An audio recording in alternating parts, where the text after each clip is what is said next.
Can they take some encouragement from their performance, certainly in the first half?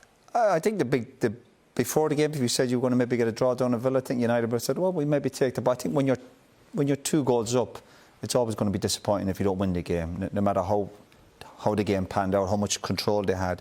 When you're 2-0 up in your Man United, you think, get the job done. No, he made the point. I think it's a pretty fair assessment. I think he seems a pretty honest, decent guy. And after the game, he said we were comfortable in possession. Yeah, but of course, a lot of footballers, when you're out of possession, particularly the last 20-25 minutes when they're going to be under pressure, clearly Aston Villa were going to gamble and have a go. And that's where you just needed that bit of composure or that bit of steel that probably this team still doesn't have.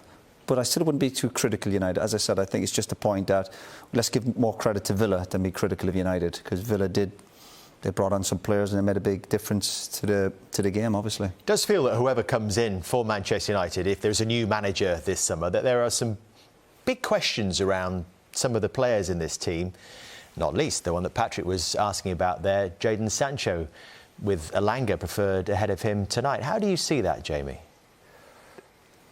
He's got a massive challenge on. I mean, he came on the pitch today and didn't make any impact. So when you're coming on, you're hoping you might create a little bit of magic. But in the end, you come on and you end up drawing 2-2. And you're meant to be the player that's going to help the team.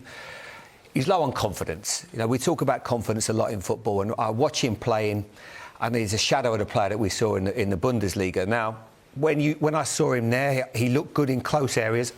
Excuse me. I don't think right now, my biggest worry about him is he hasn't got pace to run past people. United have always had amazing wingers that run with the ball, not just in tight areas, but they've also got the pace to run in beyond. And that's why he's gone with Elanga today. The first 2 minutes of the game, they played the ball down the side, he ran and chased it. Sancho doesn't do that. So that's a real worry for him. But what can he do? He's got to show some character. He's got to say, yeah, I'm up for this challenge, train well, play well, live right, and then you maybe can get back in this team. But there is a massive challenge, not just for him, but for Marcus Rashford. I look at Mason Greenwood right now as a...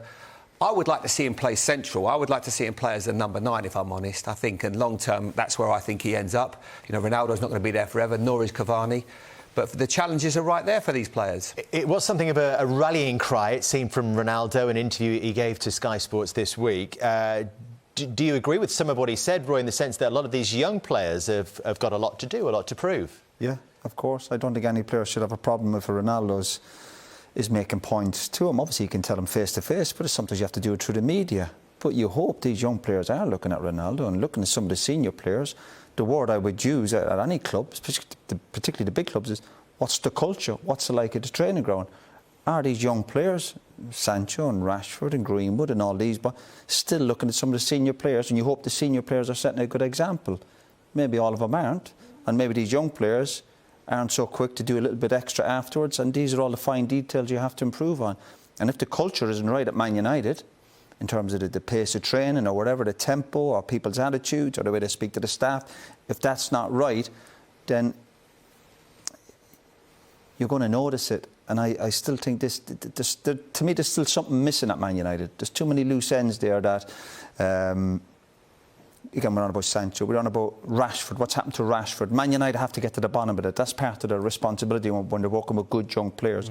Rashford, for example, Rashford has done amazing things over the last few years. Amazing, on and off the pitch.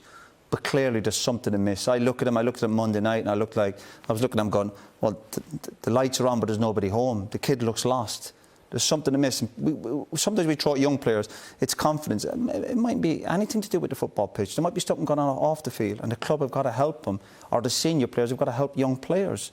So there's plenty of... I said it earlier, there's plenty of miss at Man United at the moment, and that needs to be fixed. It's a massive summer for him. Roy said at the start of the show, and it's a great point that people sometimes we overthink. It's not who you buy, it's who leaves are as important. It's going to be a huge job because we're not sure if the manager's going to be there next season. It feels like they want to try and get Pochettino in, but we don't know what's going to happen at PSG. So that's still up in the air. And while he's not there, who deals with the players? The contractual situations like Paul Pogba. Now, Paul Pogba, for many people, has always been a problem at United. But he's not been playing for the last 8-9 games, and I'm not seeing that much improvement without him. So there is still so many things that you have to sort out. Who's going to stay? Who's going to go? How much money are you going to get in for players? Getting in the right type of players. Create a good culture at the club. But I think it's a big plus, Jim. I think it's a big plus for Man United, believing that some of their players, Pogba, Matic, Cavani, Lingard, that not from a business point of view, that their contracts are up. So when a new guy, whoever walks in the summer, has 4 or 5 lads, you can go, off you go, lads. I'm not How saying many he's would you rely on in that squad when you look at it right now? In the whole squad. How many would I keep, you mean? Who'd you build around? I don't know. I really don't. Bruno? Yeah, Bruno, and people like Ronaldo. I'm not saying it's all doom and gloom. Yeah, Varane, isn't there some good young players there? But if you look, He's obviously not sure about the full-backs, is he? Obviously not. But of course, the new manager's coming. He might be thinking, I fancy the job. But I'm on about if a top coach comes in, at least for a good starting point, you might look at some of the senior players and go, at least their contracts are up. I can move them on and get some fresh, hungry, quality players into Man United.